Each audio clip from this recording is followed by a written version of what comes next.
How do you handle stress when you stop smoking? Now, this is kind of a tricky one, and again, I don't profess to be a medical expert, but I want to stress, no pun intended, I want to stress to people that stress and anxiety can be real problems. And if somebody really is feeling overwhelmed from stress or anxiety, there is a point when you really should seek a professional's help. You shouldn't try to do things on your own because it may have negative impact or effects on your life. So just keep that in your mind that there is that point where just like somebody that maybe has an infection and they can't get rid of a cough or things like that where you just know you have to go to the doctors, there is a point for sometimes for people that stress and anxiety will necessitate them having to seek professional help. So if you're trying to stop smoking, obviously many people that smoke use cigarette smoking and the nicotine as a mechanism to fight stress and anxiety.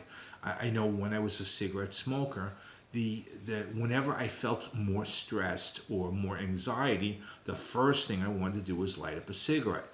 It was just a coping mechanism. It helped. It made me feel better.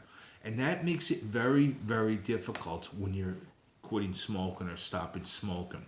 A couple things I can only suggest to you, is at the point that you do decide to stop smoking, I would suggest you try to look at your life and try to plan for and pick a time that you might have less stress. For example, if somebody was normally had a lot of anxiety about traveling, the time to stop smoking might not be a couple weeks before a trip. If they had a lot of anxiety about flying, again, you might not want to stop smoking a couple weeks before a flight. If somebody, had a wedding coming up, and again, even though they're wonderful things and wonderful events, they can cause stress and anxiety.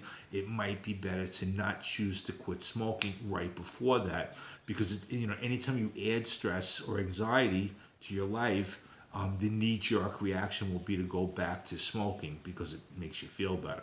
So first of all, pick a better time to do that and try to look ahead. Now, obviously, things happen, life happens, so you can't choose that all the time. And at those times that stress or anxiety does come up and you're in that process of quitting smoking, the best thing you can do is try to look for other ways that people relieve stress. It might be taking a walk. It might be, focusing on something. It might be exercising. It might be, spending time, talking it out. It might be professional help. Do any of the other things you can find either online or in a book or, again, recommended by someone in the know. Do anything you can to try to work through those periods of stress so you can continue to quit smoking. I think this is the best advice, but again, I just want to stress there is a point in people's lives where it is or could be necessary to consult a professional. Don't cross that line and get into problem territory. It's you can always quit smoking at a different time, but it is important to stop smoking. So if you are a smoker, I suggest that you do make a plan. I suggest you follow somebody that's already done that. In my case, it's been 15 years since I stopped smoking. If you want to know what I did to stop smoking, you can click one of the links around the video. I ask you if this information is helpful to please like and subscribe, and I look forward to seeing you as an ex-smoker.